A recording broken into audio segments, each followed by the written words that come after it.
Selamat siang semuanya. Di sini kita akan melakukan presentasi mengenai analisis perusahaan farmasi.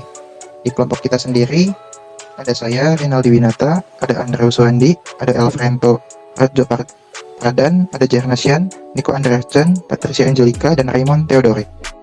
Ini akan diterangkan 5 profil perusahaan secara singkat dengan dilanjut Jarnas untuk menjelaskan hasil data yang dikumpulkan.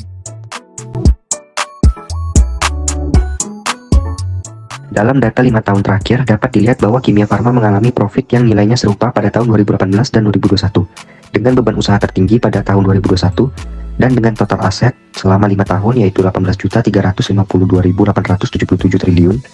Bila dibandingkan dengan beban usaha, profit yang didapat lebih besar sehingga disimpulkan bahwa Kimia Farma mengalami keuntungan selama 5 tahun, walau ada penurunan di 2019 diakibatkan oleh keadaan pandemi.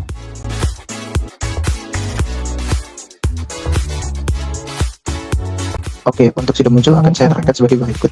Dalam data 5 tahun terakhir, dapat dilihat bahwa Sido Muncul mengalami profit yang jumlahnya tinggi pada tahun 2021, dengan beban usaha tertinggi pada tahun 2021, dan total aset menjadi selama 5 tahun adalah 18.352.877 triliun.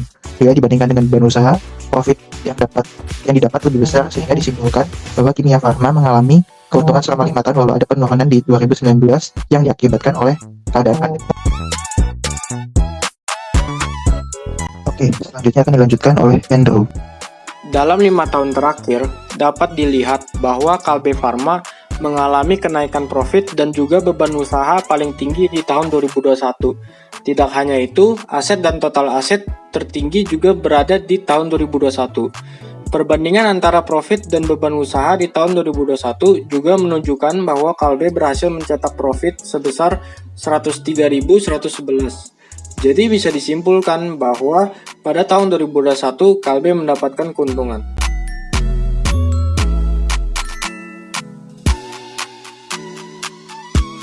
Sekarang akan dilanjutkan dengan Niko. Selama 5 tahun terakhir, PT Bio Farma berhasil mencetak laba bersih sebesar 3,6 triliun rupiah. Penjualan terbesar jatuh di tahun 2021. PT Bio Farma berhasil mencatatkan penjualan sebesar 43,44 triliun rupiah. Penjualan tersebut meningkat 203% dibandingkan kinerja tahun lalu. Pada tahun 2021, PT Bio Farma mencatatkan aset sebesar 40,44 triliun rupiah dengan beban usaha sebesar 26,5 triliun rupiah. Kesimpulannya, PT Bio Farma memiliki performa terbaik pada tahun 2021. Dan yang terakhir akan dilanjutkan oleh Raymond.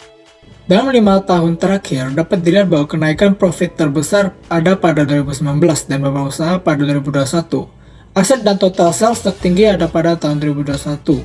Perbandingan antara profit dan beban usaha mengalami kerugian pada tahun 2021. Jadi pada tahun 2021 dapat dikatakan bahwa Indo Farma mengalami kerugian. Lalu bagaimana jadinya nilai aset dan total sales dari 5 perusahaan sebelumnya? Nah, nilai aset dan kenaikan aset terbesar dipegang oleh Bio Farma pada tahun 2021. Dikarenakan pandemi, maka diperlukan produksi vaksin yang banyak dan juga program vaksinasi yang dibuat oleh pemerintah. Vaksin tersebut juga bisa saja diekspor ke negara lain. Hal ini membuat kenaikan aset yang begitu tinggi hingga 2 kali lipat. Untuk bagian beban usaha akan dijelaskan oleh Elfrento. Beban usaha. Prospek terendah justru tidak mengalami analisis keseluruhan data, profit dan beban usaha. Prospek terendah justru tidak mengalami kerugian untuk beberapa tahun ini, dikarenakan adanya pandemi yang membuat penjualan mereka dapat dipastikan naik. Tetapi jika dilihat dari tahun 2017 dan 2018, terdapat penurunan aset yang disebabkan menurunnya kebutuhan obat dan alat kesehatan pada saat itu, atau bisa juga program pemerintah mengenai beberapa penyakit yang ditangani sudah selesai. Oke, terima kasih Rinaldi, Andrew, Raymond, Niko, Janice, dan Elfrente untuk informasinya. Nah, sekarang adalah bagian terakhir yang akan menjadi kesimpulan bagaimana peramalan target dari setiap bagian penting perusahaan. Yang pertama, forecast aset, di mana Bio Farma mencapai aset melebihi forecast yang membuat nilai forecast-nya meningkat pesat pada 2021.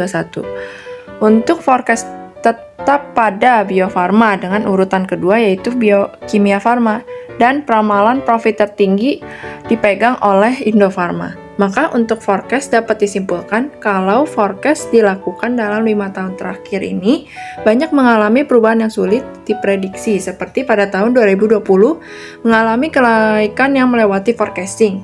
Selain itu ada yang bahkan di bawah forecasting yang menjadi penentu bahwa perusahaan tidak bisa mencapai target ramalan secara tepat, memungkinkan perusahaan tersebut kinerjanya sangat kurang. Sekian, terima kasih dari kelompok kami. Mohon maaf apabila ada kesalahan kata-kata.